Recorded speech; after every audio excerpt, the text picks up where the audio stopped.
Hello. मैंने एक EPFO का क्लेम अप्लाई किया था। 31 का जो एडवांस आता है उसके अंडर में एक्चुअली मुझे एक एरर आया है जिसमें बोला गया है कि your claim is rejected due to the technical issue. अब ये टेक्निकल इशू क्या है ये मुझे भी नहीं पता और इनको भी नहीं पता। आ सकता है टेक्निकल इशू, पर मैं आपको इस पे एक स्क्रीनशॉट भी डाल दूंगा जिसे आप उसमें देख सकते हैं कि मुझे रीअप्लाई करने के लिए बोल रहे हैं। पर मैं वीडियो ये इसलिए बना रहा हूँ कि अगर आपको कुछ पर्टिकुलर डेट पे अमाउंट चाहिए तो आपका प्लानिंग रहता है, तो ऐसा कई बार होता है कि क्लेम रिजेक्ट होना या फिर कभी कभी बहुत डिले हो जाता है क्लेम आने के लिए।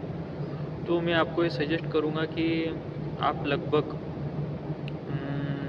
जैसे कि आज को 15 तारीख को आपको काम है तो उससे 1 महीना पहले ही आप अप्लाई कर दीजिए। क्योंकि होता क्या है कि ईपीएफओ जब अपन क्लेम सबमिट करते हैं उसमें आ, वो तो पहले दिखाता है कि सबमिट एट पोर्टल, कि भाई पोर्टल पे सबमिट हो गया है।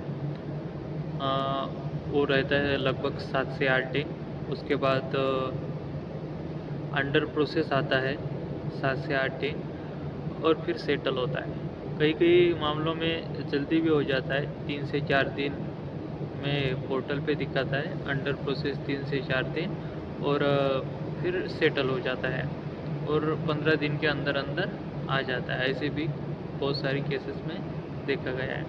पर एज अ बैकअप आप ये पहले ही तैयारी कर लीजिएगा कि जैसे आपको पर्टिकुलर डेट पे काम है तो आप लगभग 1 महीना पहले उसे अप्लाई कर दीजिएगा। क्योंकि कई बार ऐसा होता है कि टेक्निकल इशू या फिर आपके कुछ अप्लाई करने में तरीके में, जैसे अकाउंट का कुछ होता है या फिर डिटेल मिसमैच, ऐसा कुछ क्यूरी डाल के वो फिर डिले हो जाता है आने के लिए। तो मैं आपको सजेस्ट यही करूँगा कि जैसे आपको एक पर्टिकुलर डेट पे काम है तो आप 1 महीना पहले ही अप्लाई कर दीजिए, ताकि ये जो 15-20 दिन का समय है ये तो उनके प्रोसेस में ही लेता है और फिर 20 दिन के बाद लगभग लगभग आ जाता है। तो बेहतर एज अ सेफ्टी यही रहेगा कि आप 1 महीना पहले ही अप्लाई कर दीजिए।